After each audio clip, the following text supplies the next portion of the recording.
से स्वागत है। दोस्तों, आज हम शुरू करने जा रहे हैं थिंक एंड ग्रो रिच का दूसरा पार्ट, जिसे लिखा है नेपोलियन हिल्स ने। तो आइए दोस्तों शुरू करते हैं। अध्याय 3, जिसका शीर्षक है इच्छा की प्राप्ति के लिए कल्पना करना और उस पे विश्वास करना। कहानी नंबर 1, जिसका शीर्षक है दौलतमंद बनने की ओर दूसरा कदम। लेखक कहता है, विश्वास मन की मुख्य दवा है। जब विश्वास के साथ विचार जुड़ते हैं तो मन उन विचारों से एनर्जी को पाता है, जो उसे असलियत में कुछ करने के लिए प्रेरित करता है। सभी पॉजिटिव फीलिंग्स में सबसे ज्यादा ताकतवर विश्वास, प्रेम और सेक्स है। जब यह तीनों मिलते हैं तो इनमें बहुत शक्ति होती है, जिससे विचारों में एक नई एनर्जी पैदा होती है। प्रेम और विश्वास मन से जुड़े हैं, जबकि सेक्स पूरी तरह लाइफ साइंस से संबंधित है, जो सिर्फ शरीर से जुड़ा हुआ पार्ट है। इन तीनों फीलिंग्स का मेल विचारों से भरे मन और असीम शक्ति का सीधा रास्ता बनाता है। कहानी नंबर 2, जिसका शीर्षक है विश्वास कैसे विकसित किया जाए। विश्वास एक ऐसी योग्यता है जो इच्छा के धन के असलियत रूप में साकार कर सकता है। जो अगले अध्यायों में सुझाव बताए गए हैं, उन्हें पढ़कर आपको पता चलेगा कि जो आप चाहते हैं आत्मविश्वास के कारण आप पा सकते हैं। अगर किसी व्यक्ति को कॉन्फिडेंस का पता ही नहीं है तो उसे यह बताना भी मुश्किल है कि इसे कैसे विकसित किया जाए। यह ठीक उतना ही मुश्किल है जितना मुश्किल किसी अंधे व्यक्ति को लाल रंग के बारे में बताना है। विश्वास एक मन की ऐसी स्थिति है जिसका विकास इस किताब में दिए गए 13 सिद्धांतों पर महारत हासिल करना है। बार बार अपने मन में सुझाव डालना ही खुद को आगे बढ़ाना और विकसित करने का एकमात्र तरीका है। जो सुझाव आप अपने मन में डालते हैं वही आप बन जाते हैं, जहां तक कि अपराधी भी बन सकते हैं। जब लोग पहली दफा अपराधियों के संपर्क में आते हैं तो वह उनसे और उनके काम से नफरत करते हैं। अगर फिर भी वह किसी तरह कुछ दिन उनके संपर्क में बने रहें तो वह भी उनके जैसे गलत काम करने के आदी होने लगेंगे। और यदि वह काफी लंबे समय तक उनके संपर्क में रहते हैं तो वह भी अपराध के काम में शामिल हो जाएंगे।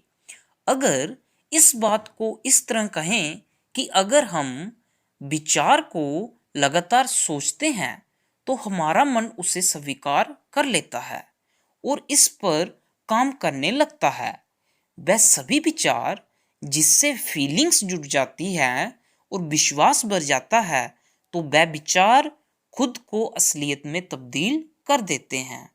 ऐसे लाखों लोग हैं जो मानते हैं कि वह गरीबी और भुखमरी में जीने के लिए मजबूर हैं, क्योंकि कोई अजीबोगरीब शक्ति उनके खिलाफ काम कर रही है जिस पर उनका कोई कंट्रोल नहीं है।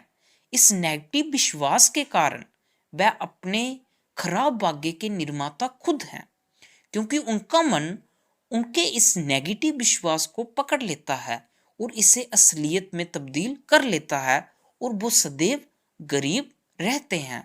एक बार फिर यह बताना उचित होगा कि यदि आप अपनी इच्छा को हकीकत में बदलना चाहते हैं तो आपको उसे अपने मन तक पहुंचाना होगा, परंतु उसके लिए जरूरी है कि आपकी चाहत मजबूत और आशावादी हो। अगर ऐसा है तो आप अपनी चाहत को असलियत में बदल सकते हैं।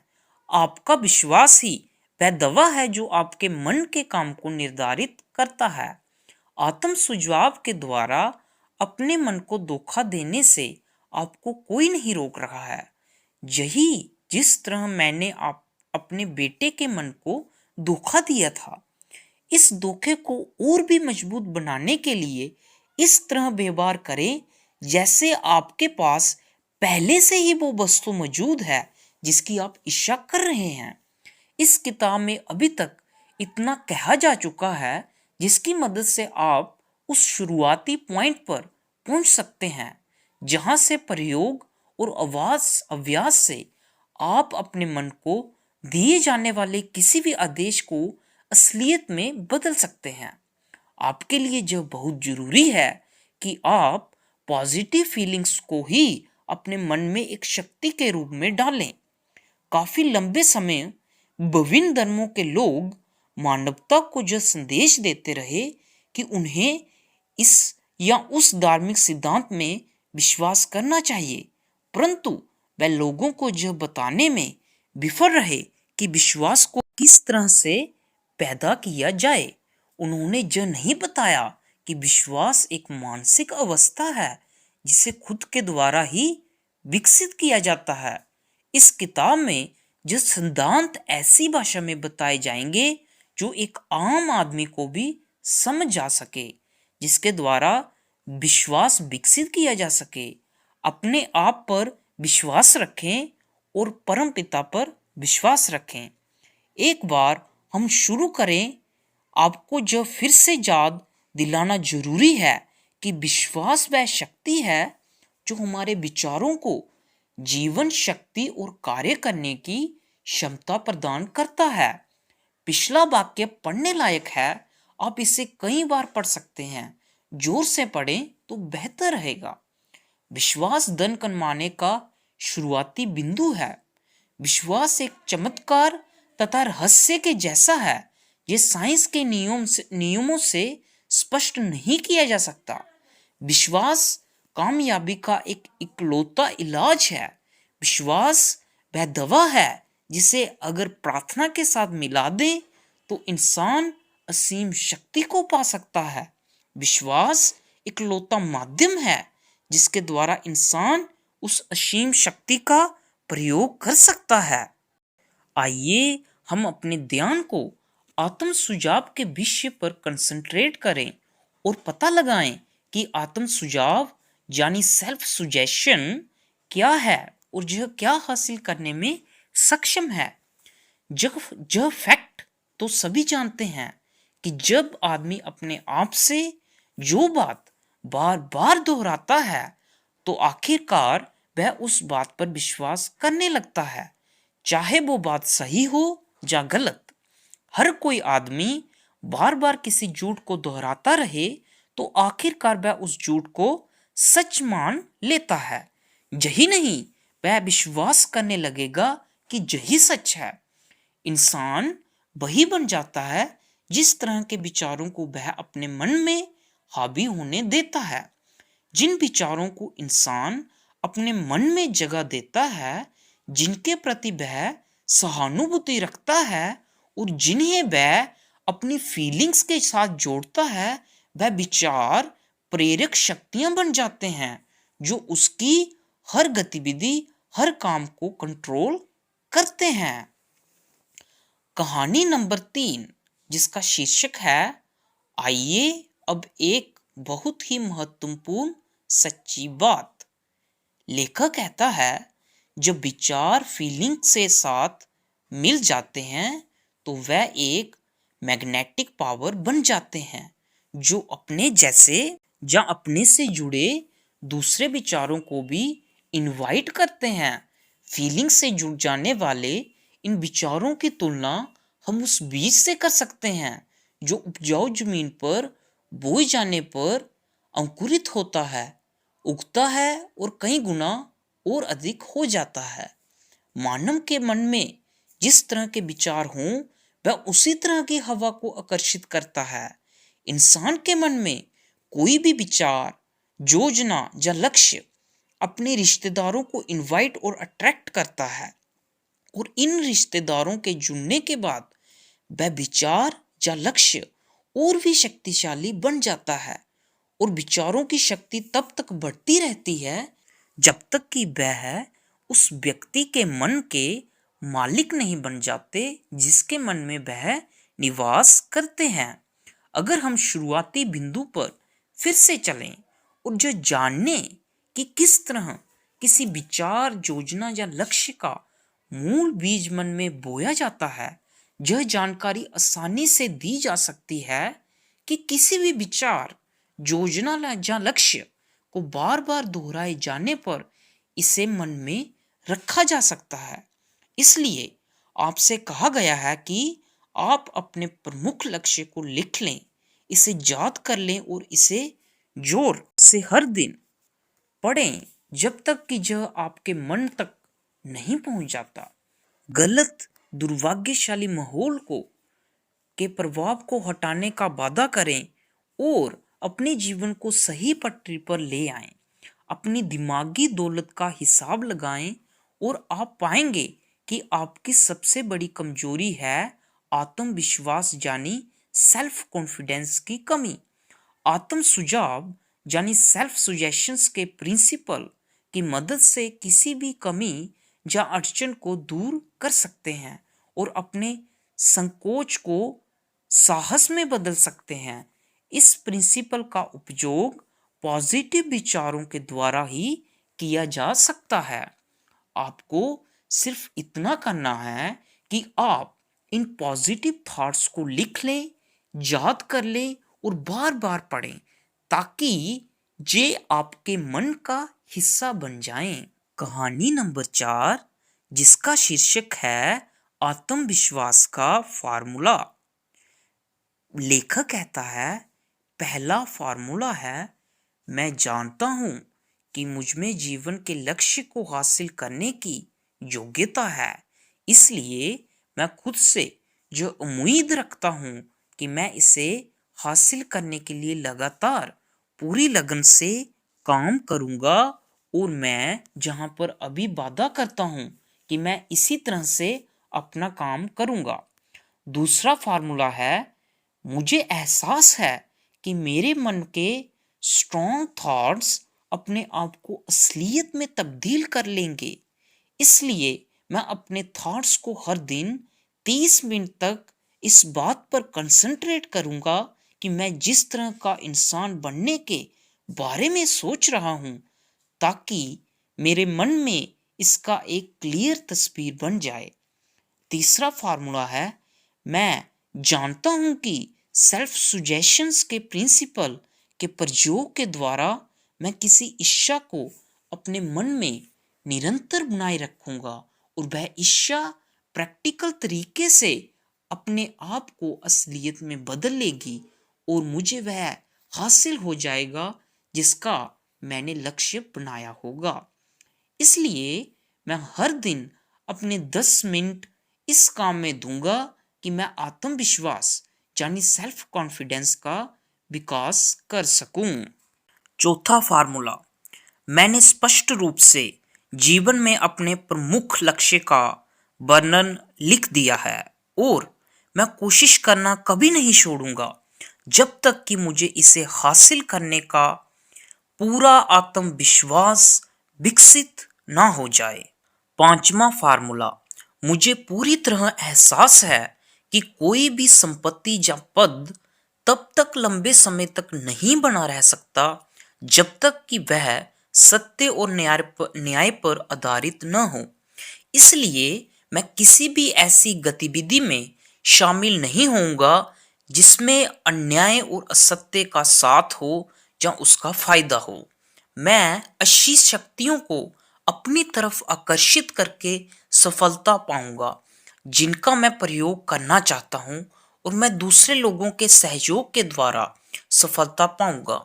मैं दूसरे व्यक्तियों को प्रेरित करूंगा कि वह सेवा करें क्योंकि मैं हमेशा दूसरों की सेवा करने का इच्छुक रहूंगा। मैं सारी मानवता के लिए प्रेम विकसित करूंगा और घृणा, ईर्ष्या, स्वार्थ और दोष देखने की आदत को अपने मन से दूर करूंगा क्योंकि मैं जानता हूं कि दूसरों के प्रति नकारात्मक नजरिया रखने से मुझे कभी सफलता नहीं मिल सकती। मैं ऐसा काम करूंगा जिससे दूसरों को मुझ पर विश्वास हो क्योंकि मैं उनमें और आप में विश्वास रखूंगा। मैं इस फार्मूले पर अपने हस्ताक्षर करूंगा और इसे याद कर लूंगा और इसे हर दिन जोर जोर से पढ़ूंगा। ऐसा करते समय मुझे पूरा विश्वास होगा कि यह मेरे विचारों और कार्यों को धीरे धीरे प्रभावित करेगा ताकि मैं एक सफल व्यक्ति बन सकूं। इस फार्मूले के पीछे प्रकृति का एक नियम है जिसे अब तक कोई स्पष्ट नहीं कर पाया है। इस नियम को आप किस नाम से पुकारते हैं यह महत्वपूर्ण नहीं है। इसके बारे में महत्वपूर्ण तथ्य यह है कि जब मानव जाति की सफलता और प्रसिद्धि के लिए काम करता है, बशर्ते इसका सही प्रयोग किया जाए। दूसरी ओर अगर इसका गलत प्रयोग किया जाए तो यह उतनी ही विशालता से नष्ट भी कर सकता है। इस बात में एक बहुत महत्वपूर्ण सच्चाई छुपी है। जानी जो हार जाते हैं और गरीबी, दुख और कष्ट में अपने जीवन गुजारते रहते हैं, वह ऐसा इसलिए करते हैं क्योंकि उन्होंने आत्म सुझाव के सिद्धांत का गलत प्रयोग किया है। इसका कारण यह तथ्य है कि विचार के पास अपनी शक्ति होती है जिसके साथ वह अपने आप को असलियत में रूपांतरित कर लेते हैं। हमारे मन को इस बात से कोई फर्क नहीं पड़ता कि विचार सही है या गलत। वह उस सामग्री पर काम करता है जो हम अपने विचार के द्वारा उसे देते हैं। हमारा मन डर के द्वारा गलत विचार को भी उतनी ही तेजी से हकीकत में बदल देता है जितनी तेजी से यह साहस या विश्वास के द्वारा प्रेरित हुए विचार को असलियत या हकीकत में बदलता है। बिजली का यदि सही प्रयोग किया जाए तो यह उद्योग के पहियों को आगे बढ़ाती है और मानव जाति की सेवा करती है, परंतु अगर इसका गलत प्रयोग किया जाए तो यह जान भी ले सकती है। जो उसी तरह आत्म सुझाव भी ऐसा ही है। आत्म सुझाव का नियम आपको सुख, शांति और समृद्धि दे सकता है या फिर जो आपको दुख, असफलता और मृत्यु की घाटी में भी फेंक सकता है, जो इस बात पर निर्भर करता है कि आप इसे किस हद तक समझते हैं या इसका इस्तेमाल करते हैं। यदि आप अपने मन में डर, शंका और अविश्वास भर लेते हैं, अगर आप जो मानते हैं कि आप में अपनी असीम शक्तियों के साथ जुड़ने और उनका प्रयोग करने की क्षमता नहीं है, तो आत्म सुझाव का नियम इस गलत विश्वास के भाव को लेगा और उसे आपके मन में डाल देगा, जिसके द्वारा आपका मन इसे धीरे धीरे असलियत के रूप में बदल देगा। उस हवा की तरह जो एक जहाज को पूर्व दिशा में ले जाती है और दूसरे को पश्चिम दिशा में, आत्म सुझाव का नियम आपको ऊपर उठा सकता है या नीचे गिरा सकता है, जो इस बात पर निर्भर करता है कि आपने अपने विचार की गांठ किस तरह से बांधी है। आत्म सुझाव के नियमों के द्वारा कोई भी व्यक्ति किसी भी उपलब्धि को और ऊंचाइयों को छू सकता है और वह इस कविता में बहुत अच्छी तरह से क्लियर होता है, जो कि कुछ ऐसी है। अगर आप सोचते हैं कि आप हार गए हैं तो आप हार गए हैं। अगर आप सोचते हैं कि आप में हिम्मत नहीं है तो आप में नहीं है। अगर आप जीतना चाहते हैं लेकिन सोचते हैं कि आप जीत नहीं सकते तो यह लगभग तय है कि आप नहीं जीत पाएंगे। अगर आप सोचते हैं कि आप हारेंगे तो आप हार चुके हैं, क्योंकि दुनिया में हमने जो पाया है, सफलता किसी व्यक्ति की इच्छा से शुरू होती है। यह पूरी तरह से मानसिक स्थिति पर निर्भर है। अगर आप सोचते हैं कि आप पिछड़ गए हैं तो सचमुच ऐसा ही है। आपको ऊपर उठने के बारे में सोचना होगा। आपको अपने आप पर विश्वास करना होगा, तभी आप जिंदगी में कुछ कर सकते हैं। जीवन के युद्ध में हमेशा वही नहीं जीतेगा जो सबसे ताकतवर या तेज होगा, बल्कि वो जीतेगा जो सोचता है कि वह जीत सकता है। इन शब्दों पर ध्यान दीजिए जिन पर जोर दिया गया है। आप इसे गहरे अर्थ को समझ लेंगे जो कवि के मन में था। आपके मन में कहीं ना कहीं उपलब्धि का बीज सोया हुआ है, जिसे अगर जगा दिया जाए और काम में जुटा दिया जाए तो वह आपको उन ऊंचाइयों पर ले जाएगा जिन्हें हासिल करने की बात आप अपने सपने में भी नहीं सोची होगी। जिस तरह एक महान संगीतकार वायलिन की तारों से संगीत की सुंदर लहरें छोड़ सकता है, उसी तरह आप भी अपनी प्रतिभा को जगा सकते हैं जो आपके मन में कहीं दबी पड़ी है। इसके माध्यम से आप अपने आप को ऊपर की तरफ ले जा सकते हैं और जिस लक्ष्य की प्राप्ति करना चाहते हैं उस लक्ष्य को प्राप्त कर सकते हैं। 40 साल की उम्र तक अब्राहम लिंकन ने जिस काम में हाथ डाला वह उसमें असफल रहे।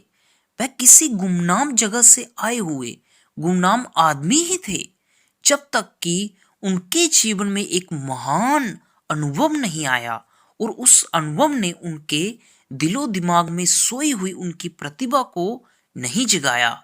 तब जाकर वह दुनिया के सचमुच महान लोगों में से एक बन सके।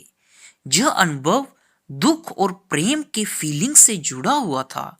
यह अनुभव एन रूटलेस के माध्यम से आया, जो एक लौती महिला थी जिसे लिंकन ने प्रेम किया था। यह एक तथ्य है कि प्रेम का भाव विश्वास की मानसिक अवस्था से बहुत करीबी से जुड़ा हुआ है। इसका कारण यह है कि प्रेम हमारे विचार को असलियत रूप में बदलने के सबसे करीब होता है। अपने रिसर्च के दौरान लेखक ने पाया कि सैकड़ों सफल लोगों की उपलब्धियों के विश्लेषण से पता चलता है कि उनमें से लगभग सभी की सफलता के पीछे किसी न किसी महिला का स्पष्ट रूप से हाथ था। अगर आप विश्वास की शक्ति का प्रूफ चाहते हैं तो आप उन पुरुषों और महिलाओं के उपलब्धियों का अध्ययन कीजिए जिन्होंने इसका प्रयोग किया है। सूची में सबसे ऊपर नजारिन का नाम आता है। ईसाई धर्म का आधार है आस्था। चाहे कितने ही लोगों ने इस महान शक्ति के अर्थ को गलत ढंग से विश्लेषित किया है और तोड़ा मरोड़ा है, ईसा मसीह की शिक्षा और उपलब्धियों का सार, जिसे चमत्कार के रूप में विश्लेषित किया जा सकता है, विश्वास या आस्था ही है। अगर चमत्कार जैसी कोई चीज होती है तो वह केवल उस दिमागी अवस्था के द्वारा हो सकती है जिसे विश्वास ही कहा जा सकता है। आइए अब हम उस आदमी के जीवन में विश्वास की शक्ति देखें जिसे पूरी मानव सभ्यता बहुत अच्छी तरह से जानती है। उस आदमी का नाम है महात्मा गांधी। इस आदमी में विश्वास की संभावनाओं का सबसे चमत्कारी उदाहरण देखने को मिलेगा। अपने समय में गांधी जी के पास जितनी शक्ति थी उतनी किसी भी जीवित व्यक्ति के पास नहीं थी, और इसके बावजूद उसके पास इस शक्ति के कोई पारंपरिक औजार नहीं थे, जैसे कि धन, युद्ध के जहाज, सिपाही या हथियार। गांधी जी के पास पैसा भी नहीं था, घर भी नहीं था, उनके पास एक सूट भी नहीं था, परंतु उनके पास शक्ति थी। उनके पास यह शक्ति कैसे आई? उन्होंने अपनी शक्ति को विश्वास के उन सिद्धांतों को समझकर विकसित किया और उनमें जो योग्यता थी कि वह अपनी आस्था को 20 करोड़ लोगों के दिमाग में बो सके। गांधी जी ने 20 करोड़ मन को एक दिमाग की तरह एक साथ जुड़ने और एक साथ चलने के लिए प्रेरित किया, जो कि एक महान कार्य था। विश्वास के सिवाय और कौन सी शक्ति थी जो इतना कर सकती थी? 20वीं सदी के मध्य में मार्टिन लूथर किंग को मानव अधिकारों और सभी लोगों के गौरव की रक्षा करने के लिए उनके मन में गहरा विश्वास था, जिसकी वजह से हर जाति संप्रदाय में विश्वास करने वाले महिलाओं एवं पुरुषों ने उनके समाज में एक समान अधिकारों के संघर्ष के साथ जुड़ने का प्रयास किया। उनका सपना था कि किसी को उसके रंग से नहीं बल्कि उसके चरित्र से पहचाना जाना चाहिए। उनका यह सपना पूरी तरह से तो पूरा नहीं हो सका, परंतु उनके काम और मृत्यु ने संपूर्ण दुनिया में एक चेतना की तरह काम किया और लोगों को लगातार इससे जुनून के लिए प्रेरित कर रहा है। बिजनेस और उद्योग चलाने में विश्वास और सहयोग की जरूरत होती है। ऐसे में जो इंटरेस्टिंग भी है और लाभदायक भी कि हम एक घटना का विश्लेषण करें जो हमें बहुत अच्छे ढंग से वह तरीका समझाती है जिसके द्वारा उद्योगपतियों और बिजनेसमैनों ने बहुत बड़ी दौलत कमाई तथा उन्होंने लेने से पहले देने के तरीके में ऐसा कर दिखाया। यह घटना 1900 की है जब यूनाइटेड स्टेट्स स्टील कॉर्पोरेशन बन रहा था। जब आप कहानी पढ़ें तो इन महत्वपूर्ण तथ्यों को अपने दिमाग में रखें और आप समझ पाएंगे कि किस तरह विचार बड़े खजानों में बदलते हैं। अगर आप उन लोगों में से हैं जो अक्सर आश्चर्य करते हैं कि किस तरह ढेर सारी दौलत कमाई जाती है, तो यूनाइटेड स्टेट्स स्टील कॉर्पोरेशन के निर्माण की यह कहानी आपको काफी कुछ सिखा देगी। अगर आपको इस बारे में जरा सा भी शंका है कि इंसान विचारों के माध्यम से या सोचकर अमीर बन सकते हैं, तो यह कहानी आपके मन से शंका को भगा देगी, क्योंकि आप यूनाइटेड स्टेट स्टील कॉर्पोरेशन की कहानी में इस पुस्तक में बताए गए सिद्धांतों का प्रयोग पाएंगे। कहानी नंबर 5, जिसका शीर्षक है उस बिलियन डॉलर के भाषण से कुछ दिन बाद।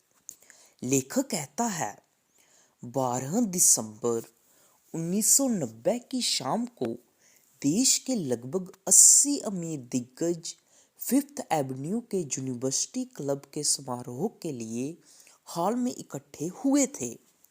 अवसर या पश्चिम से आए हुए युवा का सम्मान करना था, परंतु आधा दर्जन से अधिक मेहमानों को इस बात का एहसास नहीं था कि वह लोग अमेरिका औद्योगिकी इतिहास के सबसे महत्वपूर्ण घटना को देखने जा रहे हैं।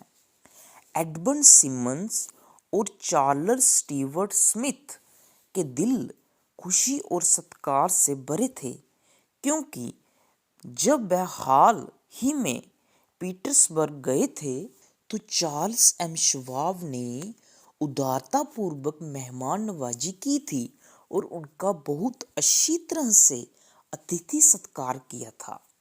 सिमंस और स्मिथ ने 48 साल के शवाब से बैंकिंग सोसाइटी का परिचय करवाने के लिए डिनर के लिए बुलाया था, परंतु सिमंस और स्मिथ को आशा नहीं थी कि वह इस समारोह में हंगामा खड़ा कर देंगे।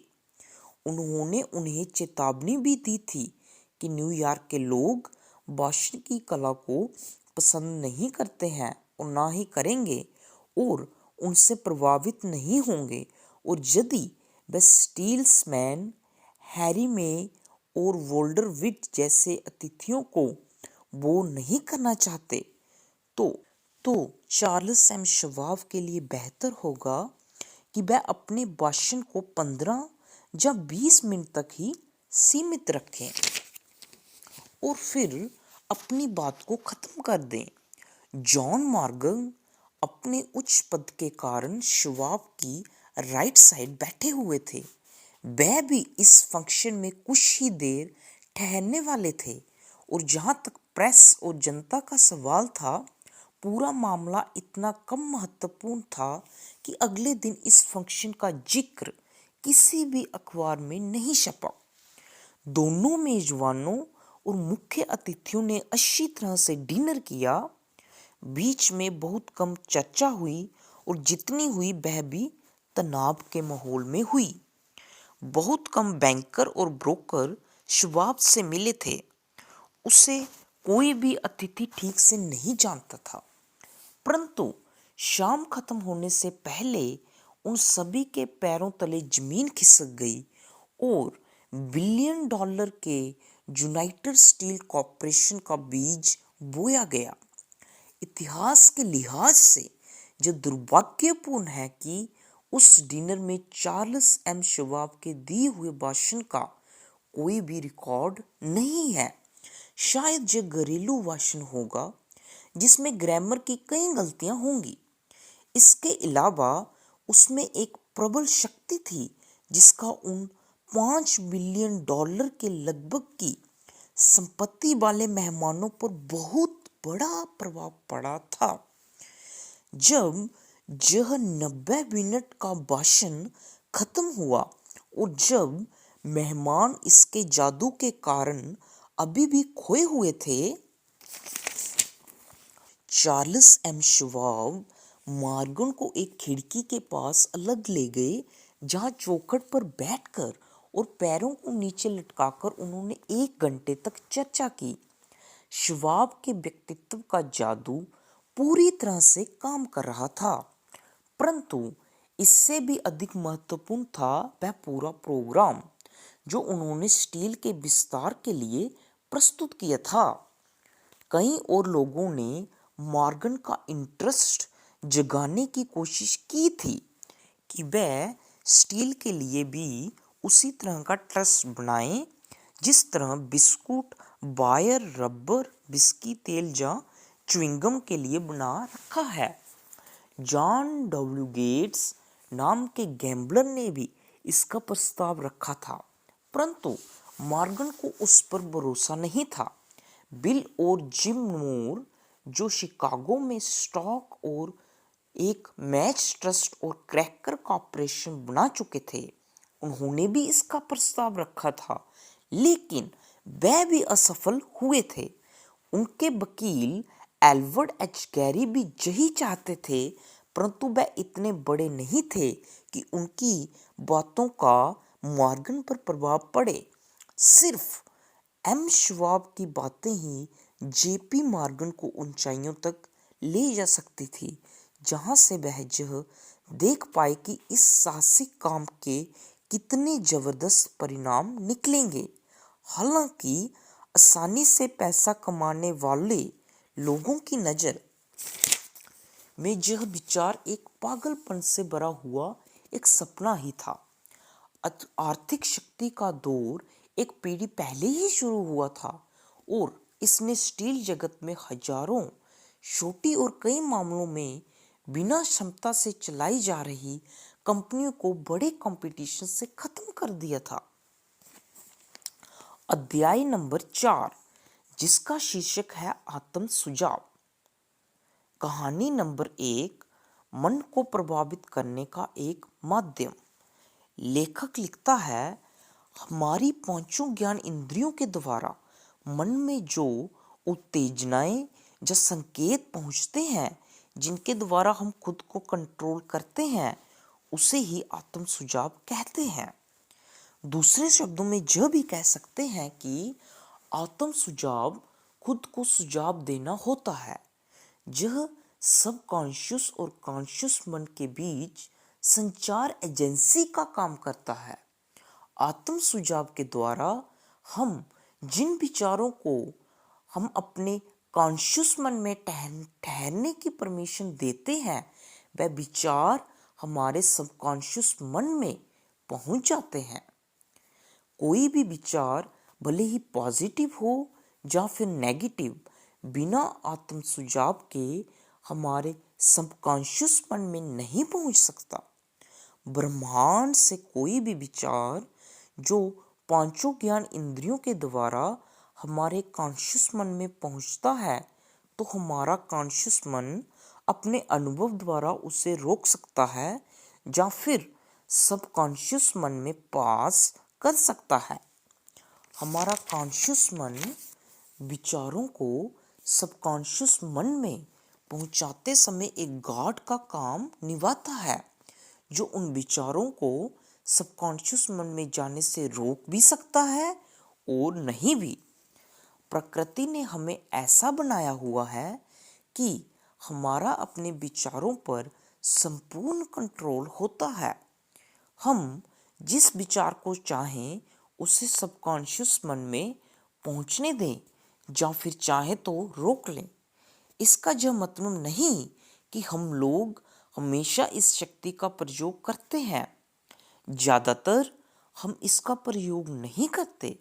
यही कारण है कि अधिकतर लोग गरीबी में अपना जीवन काट देते हैं। जैसे कि पहले भी बताया गया है, सबकॉन्शियस मन उस बगीचे की तरह है जिसमें जैसे बीज बोए जाएंगे वैसे ही पेड़ उगेंगे।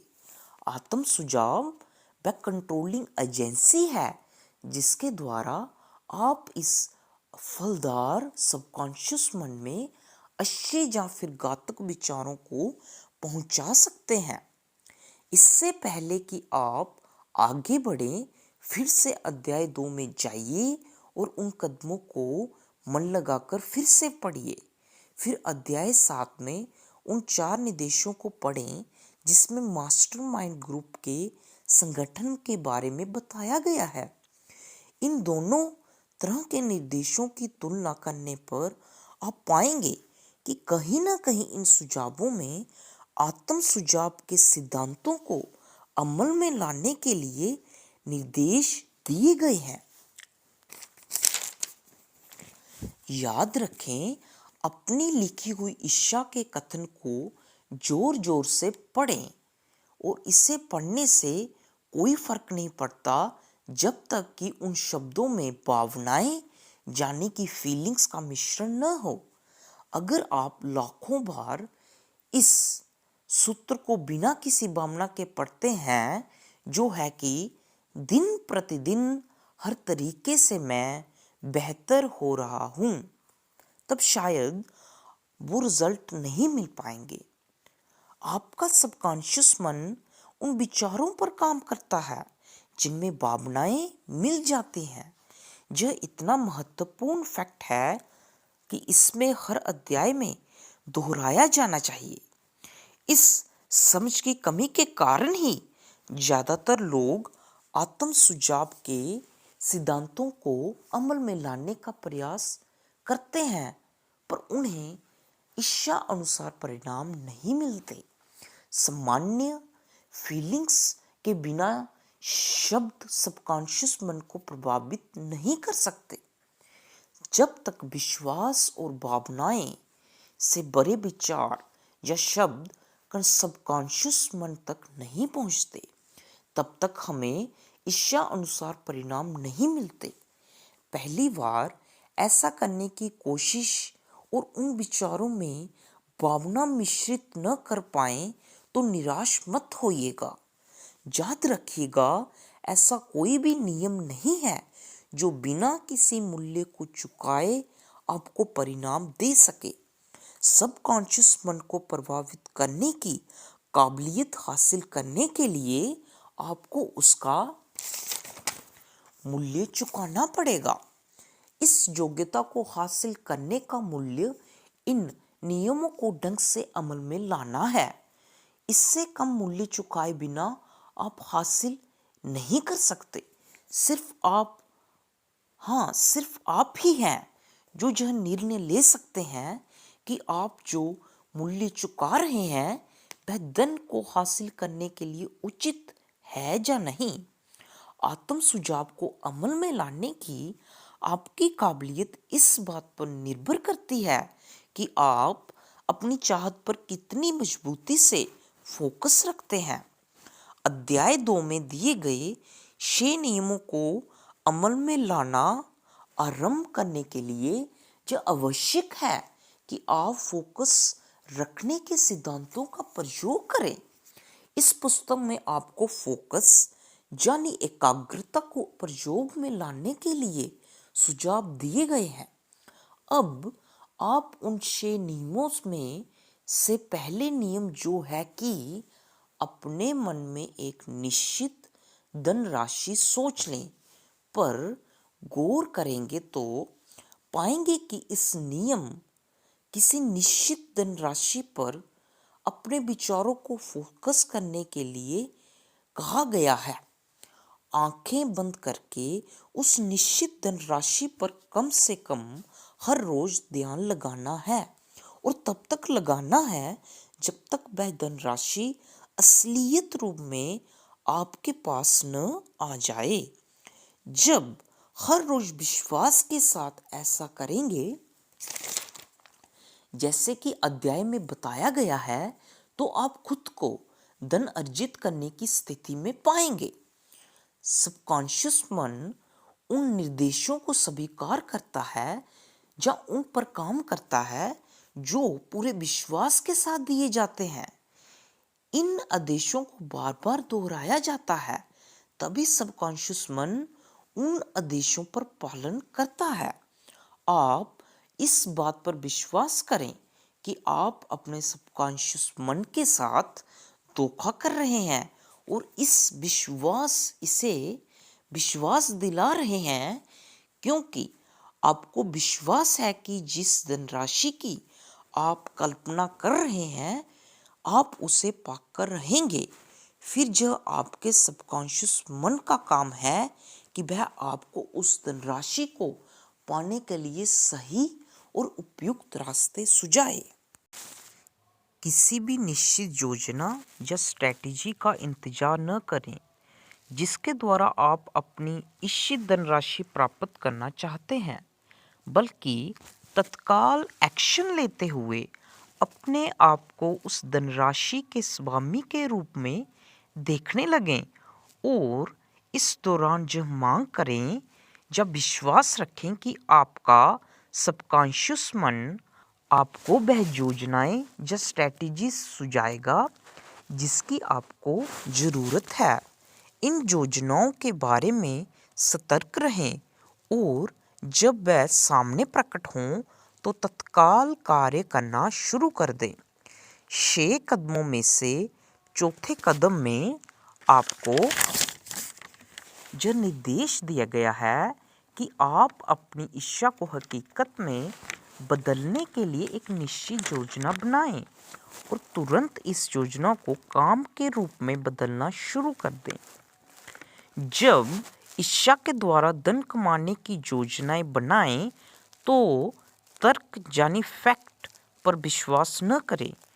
आपकी तार्किक क्षमता असली हो सकती है और अगर आप इस पर पूरी तरह निर्भर होते हैं तो जो आपको निराश भी कर सकती है। जब आप उस धनराशि को सचमुच अपनी कल्पना में देखें जिसके आप मालिक बनना चाहते हैं, तो आप बंद आंखों से अपने आप को वह सेवा देते हुए देखें जो इस धन के बदले में देना चाहते हैं। यह बेहद महत्वपूर्ण है। कहानी नंबर 2, जिसका शीर्षक है सबकॉन्शियस मन को प्रेरित करने के तरीके। लेखक कहते हैं, आप इस पुस्तक को पढ़ रहे हैं, यह इस बात का संकेत है कि आपको ज्ञान पाने की इच्छा है। यह इस बात और भी संकेत कर रहा है कि आप इस विषय के विद्यार्थी भी हैं। अगर आप विद्यार्थी हैं तो इस बात की संभावना बहुत है कि आप बहुत कुछ सीख सकते हैं, पर आपको इसके लिए विनम्रता सीखनी पड़ेगी। अगर आप कोई अनुदेश पर अमल करते हैं पर किसी को नज़रअंदाज भी कर देते हैं तो शायद ही आपको इच्छा अनुसार परिणाम प्राप्त हों। आपको सभी निर्देशों को विश्वास के साथ पालन करना पड़ेगा। दूसरे अध्याय में बताए गए 6 कदमों में दिए गए निर्देशों को संक्षेप में अब बताया जाएगा और इस अध्याय में दिए सिद्धांतों के साथ जोड़कर बताया जाएगा। पहला, किसी शांत स्थान पर जाएं जहां कोई भी डिस्टरबेंस न हो। रात में बिस्तर पर जाने का समय सही होगा। अपनी आंखें बंद कर लें और उस धनराशि के बारे में लिखे हुए पैराग्राफ को जोर से दोहराएं जिसे आप इकट्ठा करना चाहते हैं। वह समय सीमा जिसके पहले पहले आपको उस धनराशि को कमाना है और वह सेवा जब मूल्य जो आपको उस धनराशि के बदले में देना चाहते हैं। अब आप इन निर्देशों का पालन करेंगे तो आप देखेंगे कि आप पहले से ही उतने धन के स्वामी हैं। उदाहरण के तौर पर मान लीजिए कि आप आज से 5 साल बाद जनवरी में $1,00,000 कमाना चाहते हैं और इसके बदले में सेल्समैन के रूप में अपनी सेवा देना चाहते हैं। तो आपके लक्ष्य का लिखित पैराग्राफ नीचे दिए हुए पैराग्राफ की तरह होना चाहिए, जैसे कि 5 साल बाद मैं 1 जनवरी तक मेरे पास $1,00,000 होंगे। इस पैसे के बदले में मैं सेल्समैन के रूप में अपनी सर्वश्रेष्ठ क्षमता से सेवाएं दूंगा। मुझे विश्वास है कि 5 साल बाद मेरे पास इतना पैसा होगा। मेरा विश्वास इतना दृढ़ है कि मैं इस धन को अपनी आंखों सामने अभी भी देख सकता हूं। मैं इसे अपने हाथों में छू सकता हूं। दूसरा, इस प्रोग्राम को सुबह और रात को दोहराएं जब तक आप अपनी इच्छा या कल्पना में उस धनराशि को न देख लें जिसे आप कमाना चाहते हैं। तीसरा, अपने लिखे हुए पैराग्राफ को वहां पर रखें जहां पर आप आसानी से इसे सोने से ठीक पहले और उठने के ठीक बाद पढ़ें जब तक कि यह आपको याद न हो जाए। जब आप इन निर्देशों का पालन करें तो याद रखें कि आप आत्म सुझाव के सिद्धांत का पालन कर रहे हैं, जिसका लक्ष्य आपके सबकॉन्शियस मन को आदेश देना है। यह भी याद रखें कि आपका सबकॉन्शियस मन सिर्फ उन्हीं निर्देशों के ऊपर काम करेगा जो फीलिंग्स यानी भावनाओं के साथ इस तक पहुंचाए जाएंगे। कई महान हस्तियों ने यह कहा है कि इंसान इस धरती पर खुद अपने भाग्य का निर्माता है, परंतु वह यह कहना भूल गए कि वह अपने भाग्य का निर्माता क्यों है। इस अध्याय में यह अच्छी तरह से समझाया गया है कि इंसान अपने भाग्य का निर्माता कैसे बन सकता है। इंसान खुद का और अपने आसपास के माहौल का निर्माता बन सकता है, क्योंकि उसके पास अपने सबकॉन्शियस मन को प्रभावित करने की क्षमता है। धन की चाहत को हकीकत में बदलने के लिए आत्म सुझाव का प्रयोग शामिल है, जिसके द्वारा इंसान अपने सबकॉन्शियस मन तक पहुंच सकता है और उसे जीत सकता है। जब आप पूरी पुस्तक पढ़ लें तो इस अध्याय पर लौटें और भावना यानी फीलिंग्स या काम की नज़र से इसे दोबारा पढ़ें। पूरे अध्याय को हर रात को एक बार जोर से पढ़ें जब तक कि आपको विश्वास न हो जाए कि आत्म सुझाव का सिद्धांत दमदार है और जो आपके लिए वह सब हासिल कर सकता है जिसके बारे में दावा किया गया है। इन निर्देशों का पूरी तरह से पालन करें और जो बताएं कि सफलता के सिद्धांतों को पूरी तरह से कैसे समझ सकते हैं और उन्हें अपने जीवन में कैसे उतार सकते हैं। अध्याय 5, जिसका शीर्षक है विशिष्ट ज्ञान, जिसकी कहानी नंबर 1, जिसका शीर्षक है दौलतमंद बनने की ओर चौथा कदम। लेखक कहते हैं ज्ञान के 2 प्रकार होते हैं, पहला सामान्य ज्ञान और दूसरा विशिष्ट ज्ञान। सामान्य ज्ञान चाहे जितना भी ज्यादा हो, पर यह धन को पाने के मामले में बहुत अधिक उपयोगी नहीं होता। सामान्य ज्ञान के जितने भी रूप होते हैं वह सभी बड़े बड़े विश्वविद्यालयों में ये रूप पाए जाते हैं। ज़्यादातर विश्वविद्यालयों में पढ़ाने वाले प्रोफेसर्स के पास बहुत कम धन होता है। ज्ञान देना उनकी खूबी होती है, लेकिन वह इस ज्ञान के संगठन और इसके उपयोग के विशेषज्ञ या एक्सपर्ट नहीं होते। ज्ञान धन को नहीं दिला सकता जब तक धन को पाने का लक्ष्य न बनाया जाए, और साथ ही जब तक उससे इसे लक्ष्य को पाने के लिए योजना न बनाई जाए और बुद्धिमानी से इसका प्रयोग न किया जाए। इस फैक्ट की समझ की कमी ही वह सबसे बड़ा कारण है कि जिसकी वजह से ज़्यादातर लोग जो विश्वास रखते हैं कि ज्ञान ही शक्ति है। ज्ञान केवल एक शक्ति है, और जो शक्ति तभी बनती है जब इसे काम करने की योजनाओं के साथ जोड़ा जाए और निश्चित लक्ष्य की प्राप्ति के लिए इसका इस्तेमाल किया जाए। शिक्षा तंत्र में मिसिंग बात यह है कि शिक्षा संस्थान अपने विद्यार्थियों को यह सिखाने में असफल रहती है कि ज्ञान हासिल कर लेने के बाद वह अपने ज्ञान को संगठित कैसे करें और इसका प्रयोग कैसे करें। कई लोग यह मानने की गलती करते हैं कि हेनरी फोर्ड बहुत कम समय के लिए स्कूल गए थे, इसलिए उनके पास शिक्षा कम थी। जो लोग ऐसा मानने की गलती करते हैं वे दरअसल खुद शिक्षा का महत्व नहीं समझ पाए हैं। शिक्षा यानी एजुकेशन शब्द एक लैटिन शब्द एजुको से बना है, जिसका मतलब है बाहर लाना या अंदर से विकसित करना।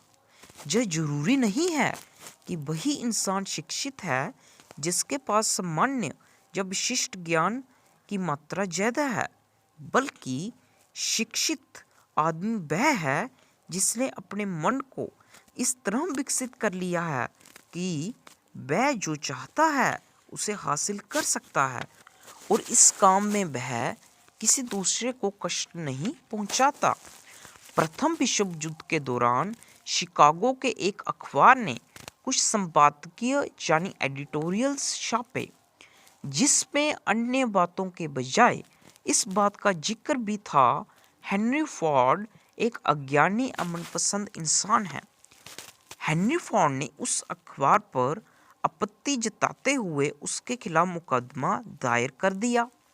जब कोर्ट में मुकदमा चला तो अखबार के वकीलों ने अपनी बात को सही साबित करने के लिए हेनरी फोर्ड को गवाही के लिए बुलाया, ताकि कोर्ट के सामने यह साबित किया जा सके कि फोर्ड अनपढ़ और अज्ञानी है। वकीलों ने फोर्ड से बहुत सवाल किए जिससे यह साबित हो सके। हालांकि फोर्ड के पास कार बनाने का विशिष्ट ज्ञान था, लेकिन बाकी सभी मामलों में उन्हें कोई ज्ञान नहीं था। फोर्ड से कुछ इस तरह के सवाल पूछे गए जिससे उन्हें नीचा दिखाया जा सके, जैसे कि बेनेडिक्ट रोनाल्ड कौन थे और सन 1776 में विद्रोह में ब्रिटेन ने कितने सैनिकों को अमेरिका भेजा। सारे प्रश्नों को सुनने के बाद आखिरकार आखिरी प्रश्न का फोर्ड ने कुछ इस तरह से जवाब दिया कि मुझे ब्रिटेन द्वारा भेजे गए सैनिकों की सटीक संख्या पता नहीं है, परंतु मुझे इतना जरूर मालूम है कि जितने लोग वहां गए थे उनमें से बहुत कम वापस लौटकर आए थे। अंततः फोर्ड इन बेहुदा प्रश्नों के जवाब देते देते थक गए और उन्होंने एक अजीब से सवाल का जवाब कटघरे में आगे की तरफ झुकते हुए विरोधी की तरफ उंगली दिखाते हुए दिया और कहा, आपके बेहुदा प्रश्नों का उत्तर अगर मैं सचमुच देना चाहूं तो मेरे ऑफिस की मेज पर कई बटन लगे हुए हैं जिन्हें दबाकर मैं ऐसे आदमियों को बुला सकता हूं जो इस विषय के एक्सपर्ट हैं, जिनसे मैं इस विषय पर जितने प्रश्न पूछूंगा वह इन सब का सटीक उत्तर देंगे। फोर्ड ने कहा, अब क्या आप मुझे बताएंगे कि जब मेरे नज़दीक ऐसे लोग मौजूद हैं जो मेरे हर प्रश्न का उत्तर दे सकते हैं, तो मैं इन प्रश्नों के उत्तर मालूम करने के लिए अपने मन को ढेर सारे सामान्य ज्ञान के अध्ययन से क्यों भरूं? इस जवाब में निस्संदेह दम था। इस जवाब से अखबारों के वकील की हालत खस्ता हो गई। इस जवाब को सुनकर अदालत में बैठे हर व्यक्ति को यह एहसास हो गया कि ऐसा जवाब कोई शिक्षित व्यक्ति ही दे सकता है, कोई अशिक्षित व्यक्ति तो कभी नहीं। मेरी नज़र में हर वह व्यक्ति शिक्षित है जो यह जानता है कि ज़रूरत के समय में उसे इस विषय का ज्ञान कहाँ से मिलेगा और उस ज्ञान को काम के रूप में कैसे प्रयोग में लाया जा सकता है। अपने मास्टरमाइंड ग्रुप के सहयोग से हेनरी फोर्ड के पास वह सारा विशिष्ट ज्ञान था जिसकी उन्हें अमेरिका का सबसे धनी व्यक्ति बनने की जरूरत थी। यह जरूरी नहीं है कि जो सारा ज्ञान उनके दिमाग में हो। एंड्रयू कार्नेगी ने भी यह स्वीकार किया है कि उन्हें निजी तौर पर स्टील व्यवसाय में तकनीकी ज्ञान की कतई कोई ज़रूरत नहीं थी, न ही उन्हें यह सीखने की कोई रुचि थी। उन्हें सिर्फ उत्पादन और बिक्री के विशिष्ट ज्ञान की जरूरत थी और उन्हें यह मास्टरमाइंड ग्रुप के व्यक्तियों से प्राप्त हो गया था। महान भाग्य को बनाने के लिए शक्ति की जरूरत होती है और शक्ति उस संगठित विशिष्ट ज्ञान से ही प्राप्त होती है। आप थॉमस एल्वा एडिसन को ही देख लीजिए। उन्हें स्कूल में पढ़ने के लिए मात्र 3 महीने का मौका मिला था। उन्हें कभी शिक्षित होने की कमी नहीं खली और न ही उनकी कभी गरीबी में मृत्यु हुई थी। हेनरी फोर्ड को भी बहुत ही कम शिक्षा प्राप्त हुई थी, परंतु उन्होंने भी काफ़ी धन अर्जित कर लिया था। एडिसन और फोर्ड को अधिक शिक्षा से वंचित होना पड़ा, लेकिन फिर भी वह सफल हुए। जो फैक्ट आज के युवा लोगों के बीच पढ़ाई छोड़ने के लिए उत्साहित नहीं करता। आज के दौर में व्यापार की अच्छी शुरुआत के लिए नियमित तौर पर शिक्षा की खास जरूरत होती है। बड़े बड़े रेस्तरां की श्रृंखला खोलने वाले थॉमसन ने भी पढ़ाई बीच में ही छोड़ दी थी, पर सफलता हासिल करने के बाद उन्होंने युवाओं को पढ़ाई को जारी रखने के लिए प्रेरित किया था, जहां तक कि उन्होंने खुद इसका उदाहरण दिया और अपने हाई स्कूल का डिप्लोमा पढ़ाई छोड़ने के ठीक 45 वर्ष बाद हासिल किया था। उन्हें यह डिप्लोमा एक विशेष समारोह में दिया गया। थॉमसन ने उस दिन विद्यालय के 500 से अधिक विद्यार्थियों को संबोधित भी किया और हाई स्कूल की शिक्षा बीच में छोड़ने की वजह से उन्होंने कहा कि मैं बेहद परेशान था। मुझे ऐसा लगता था कि अब बहुत देर हो चुकी है, परंतु अब मुझे ऐसा लग रहा है कि शिक्षा पाने के लिए कभी भी देर नहीं होती। उम्मीद है कि यह अन्य लोगों को भी प्रेरित करेगा।